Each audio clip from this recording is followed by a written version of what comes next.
Assalamualaikum, Sampurasun, Om Swastiastu, salam sejahtera untuk kita semua. Ketemu lagi di channel Jiwa Tua 2. Oke teman-teman, Jiwa Tua 2 kali ini mau membagikan suatu cerita mengenai Juru Kunci Merapi dan Gunung Merapi. Kejadian ini kejadian lama sih sebenarnya. Ini semacam kayak flashback ke suatu cerita tahun 70-an, sebelum waktu itu kejadiannya sebelum erupsi Merapi meletus.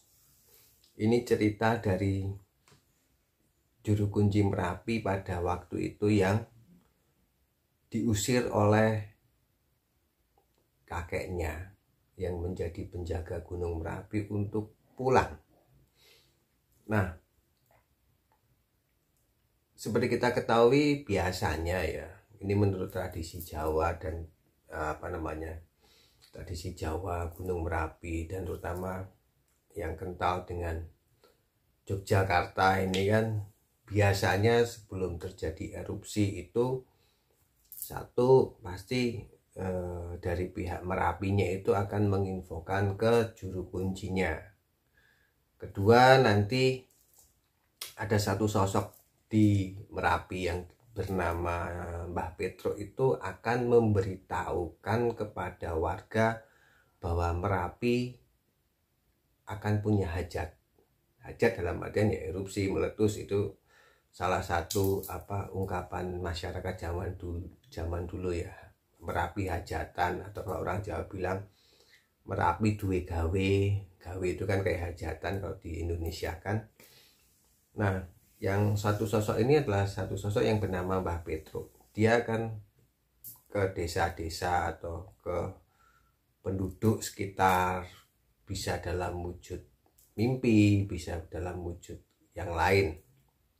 Nah, ada juga satu lagi sosok yang memberitahukan akan terjadi erupsi, itu adalah, saya lupa yang siapa itu, yang bertugas menjaga binatang-binatang, hewan-hewan yang di sekitar Merapi, yang itu akan memberitahukan akan terjadi erupsi melalui fenomena alam berupa binatang itu pada turun gunung semua. Itu pertanda bahwa akan terjadi erupsi. Nah, yang Jiwa Tua bahas kali ini adalah pengalaman salah satu Juru Kunci Merapi di tahun 70-an yang disampaikan. Ini saya ceritakan ulang berdasarkan buku yang pernah saya baca. Ini bukunya adalah Juru Kunci Merapi itu diusir dari Merapi pada saat beliau itu baru nyampe gerbang Merapi. Gerbang dalam artian secara metafisika ya, bukan diartikan gerbang fisik, bukan, tapi secara metafisika Juru Kunci ini udah sampai di depan gerbangnya, ini disuruh pulang oleh salah seorang penjaganya.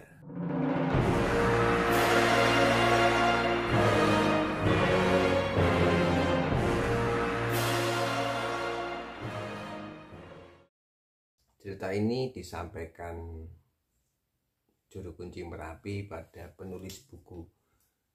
Ceritanya seperti ini.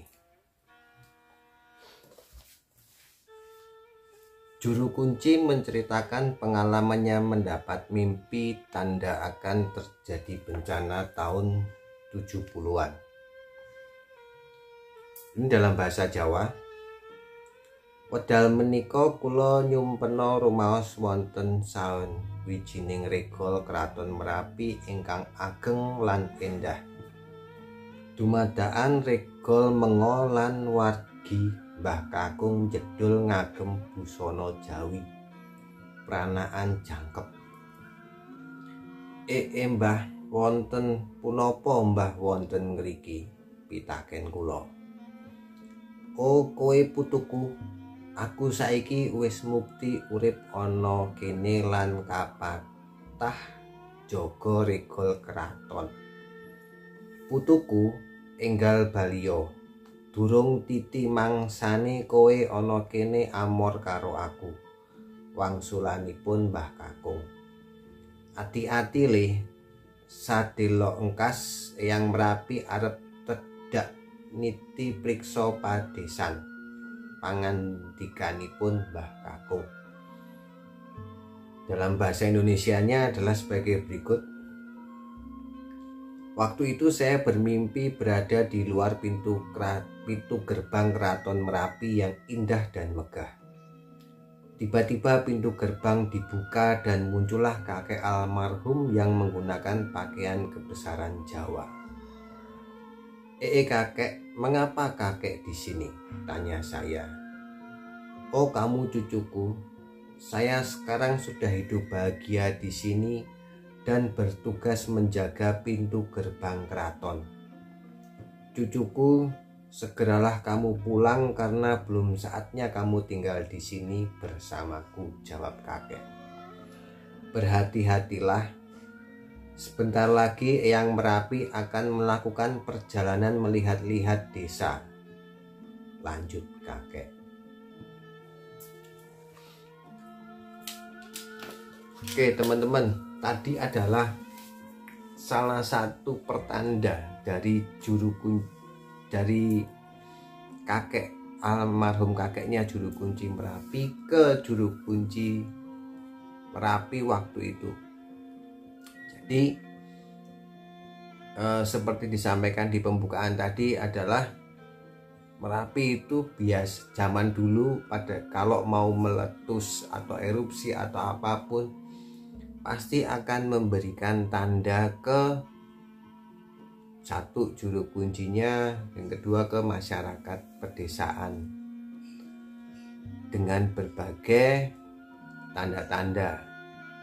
Seperti tadi disampaikan, bisa jadi melalui mimpi, bisa jadi ditemui seseorang memberitahukan kepada warga desa untuk bersiap-siap mengungsi kalau memang terjadi erupsi besar, atau bisa juga sebelum itu ada tanda lagi binatang-binatang hutan itu pada turun gunung semua. Ada juga tanda-tanda kilat di langit dan banyak tanda atau fenomena-fenomena alam yang memberitahukan kepada penduduk untuk mengungsi jika terjadi erupsi besar. Salah satunya waktu itu tidak boleh menengok ke belakang pada saat mengungsi, tidak boleh membunyikan kentongan saat mengungsi, dan banyak sekali yang merupakan pertanda Merapi untuk memberitahukan akan terjadi erupsi. Teman-teman, ini kita tidak melihat secara mistis atau secara apapun itu, karena ini merupakan bagian dari peradaban, bagian dari budaya masyarakat di sekitar Gunung Merapi pada saat itu, dan mungkin juga masih terjadi juga pada saat ini, adalah alam itu akan memberitahukan bahaya yang akan terjadi melalui fenomena-fenomena alam yang kalau orang Jawa bilang pakai ilmu titen, kalau ini pasti ini, nanti ini terjadi ini, segala macam, itu ilmu titen orang Jawa turun temurun yang menjadikan itu sebagai bagian dari budaya, bagian dari peradaban, dan ini akhirnya diturunkan turun temurun. Jangan melihat ini dari sisi mistis, jangan melihat ini dari sisi mistik atau apapun itu yang akhirnya bertentangan dengan agama atau apapun. Jangan, kita ambil aja bahwa ini adalah fenomena alam yang diberikan oleh alam kepada manusia agar manusia itu lebih mengerti kepada alam. Oke, sekian dulu teman-teman dari channel Jiwa Tua yang menceritakan pengalaman salah satu juru kunci Merapi di tahun 70-an mengenai tanda-tanda akan terjadi erupsi Merapi. Terima kasih sudah menonton channel Jiwa Tua 2, semoga bermanfaat dan salam.